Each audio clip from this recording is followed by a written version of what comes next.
So one of the pretty common problems with floor joists, also with rafters, is inconsistent milling coming from the factory. These were all in the same bundle, and on these boards, which are 2x8s, we've got 7 1/8, 7 1/4, and so on and so forth.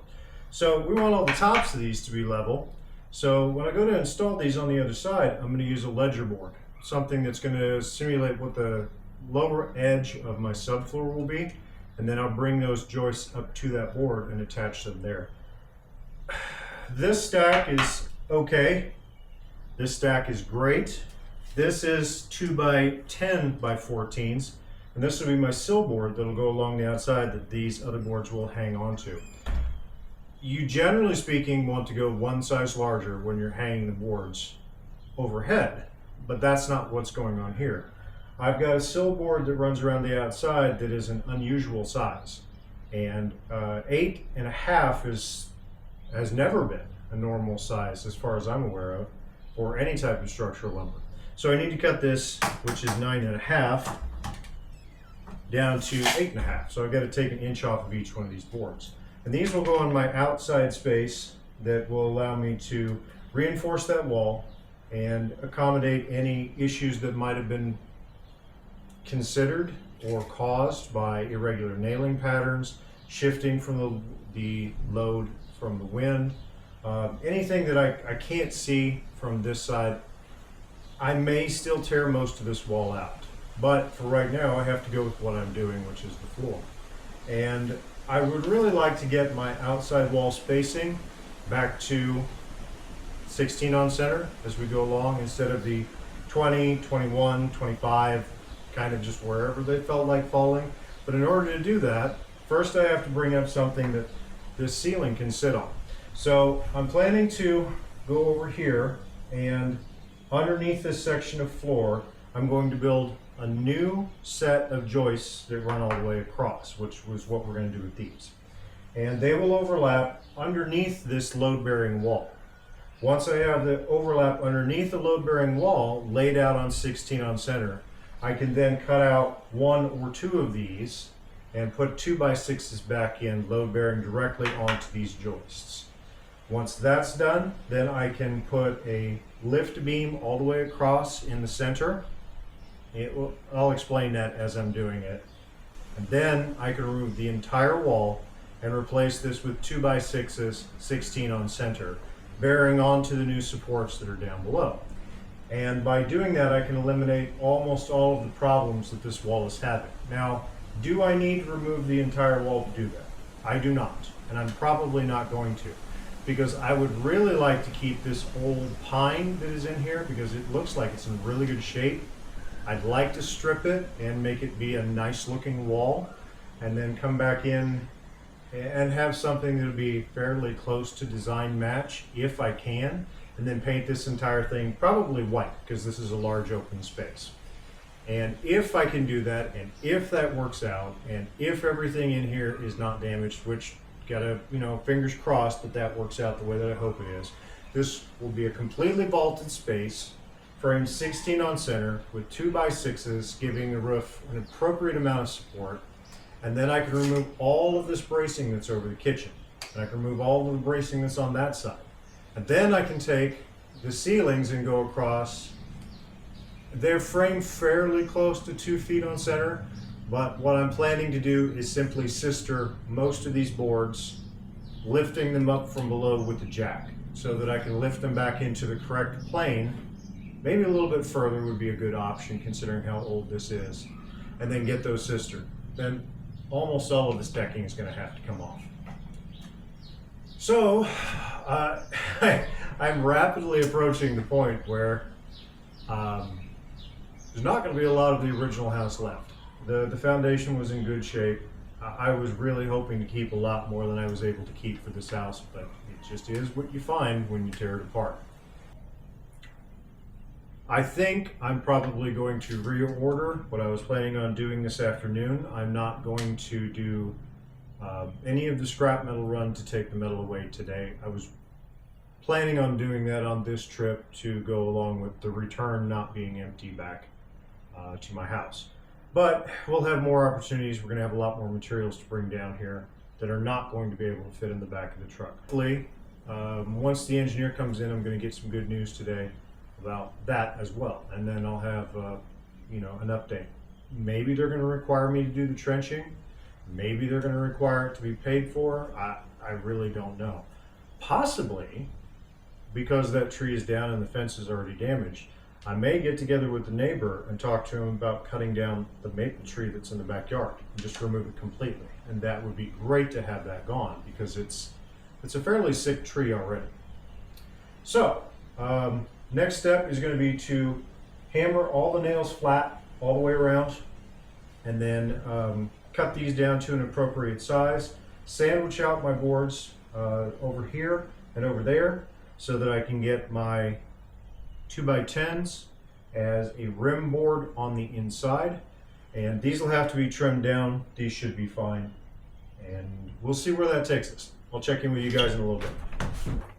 After looking at this wall and looking at how far our overlap is out and how far deep we have back underneath this board, I think the best option is going to be to pull all these nails and come back, Sawzall right underneath of this, pull all the nails, and then stack this with our old joists on this side. I see no evidence of water or damage of any kind to this wall, and it's been here for 60 years. So if we were going to have weather intrusion from the side, we would probably have evidence of it. Other than in the corner, that's got its own problem. We'll deal with that separately. So that will give us this be fully reinforced under this side. And then we'll come back with one of our ground contact 2x10s, get it to our true level with the other side of the room, and then we will use this as our first step for measuring away from the wall for our plywood. So when I'm done, there will be between 1 inch to 1.5 inches of brand new wood here, possibly more, that I can put my edge and seal right up against this wall so that no insects or, well, it's hard to stop insects, no mammals like mice, no lizards, no anything like that can get up underneath the floorboards and have a good time trying to be warm. So I'm going to walk through that process, make sure that all works out well, and I think that's the avenue we're going to take with this wall. This wall, that's not going to work with. So we'll address that one separately.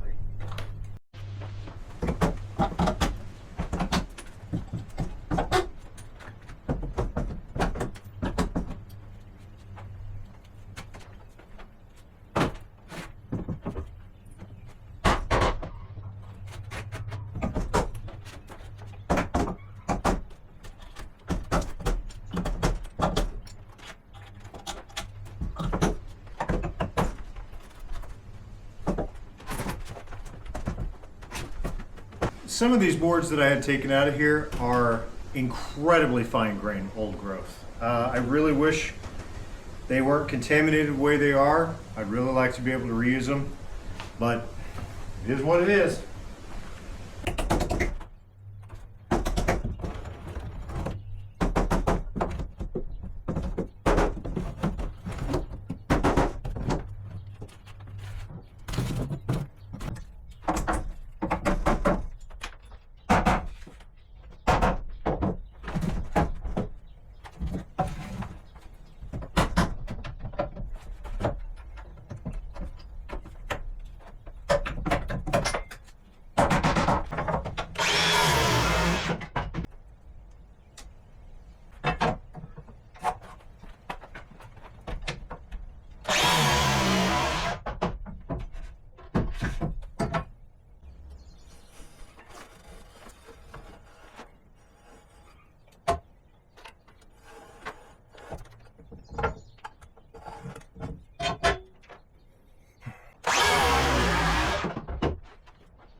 I'd help if I had a blade with some teeth left on it.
All right, so at this point, get everything cut out from this section over here.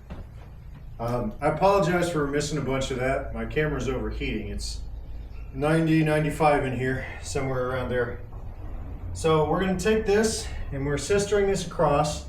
I'm gonna bring back some hardwood shims or some metal shims. We're gonna put them up underneath here and keep this level as it goes across. And then I'm replacing some of the punky wood over here with a large piece of the good wood that's already been in this environment, fully contracted, fully dried out. One of the pieces that was here in the joist that's in good shape, that was nice and clean. We're going to screw this down in, and then we're going to put the 2x8 along this side here with a notch out to go over the top of this. And we may have to make some adjustments. The wall is pretty level across, but it's not in the best of shape. So we're going to do the best we can to try and get this fitted so that we have a little more support to the inside of this 2x4. Now there is bearing all the way down under the concrete block, which I questioned, but I went outside and looked through the gap and checked it. But I'm not happy with that. That's not enough for me. So I'm going to go a step or two further here, and we'll put in basically a 2x6 across here vertically to be able to support that additionally. Now, am I going to use pressure treated? I am not going to use pressure treated for two reasons. One, it looks like this is incidental water damage from the hole in the roof that's right here. And two, this whole section across and across to the other side is not pressure treated and it's in fine shape. So again, if there's no problem, we're going to put it back like kind so that we have basically the same outcome from it.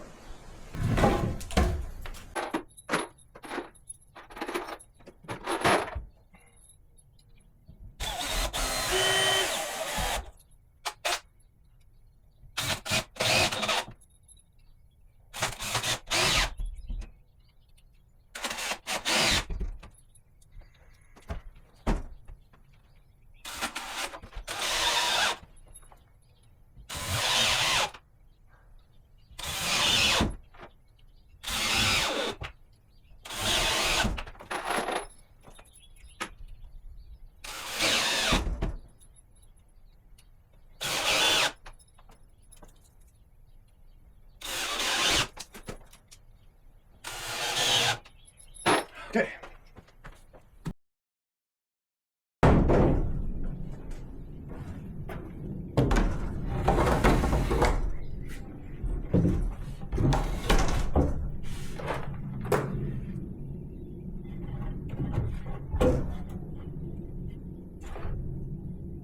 Well now, bit of a problem there.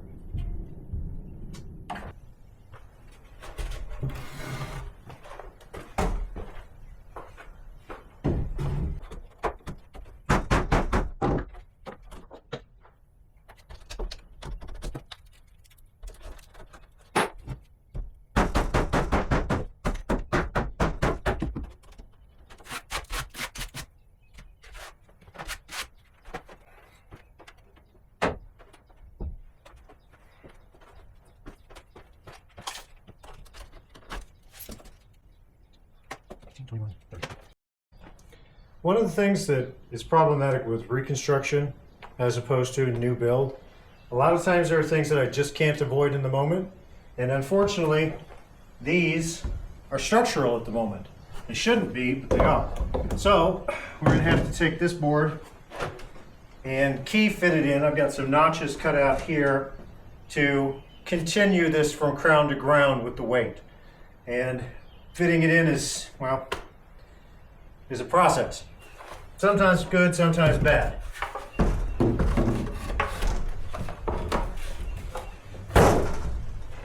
Sometimes you gotta hit it with a hammer.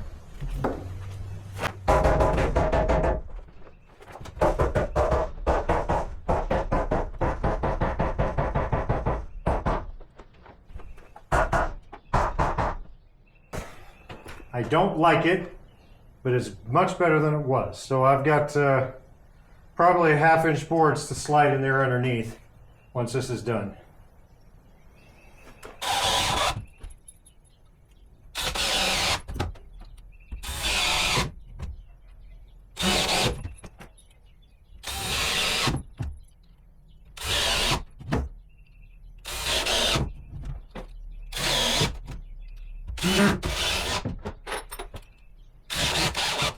You might be wondering why in every one of these shots I'm using the really large battery. Some brilliant individual went and left the bag of batteries sitting on the counter at the house. And unfortunately, only the very largest one was available to them. Now that is a little tiring for hitting repetitive targets over and over again, but for driving screws like this, excellent times.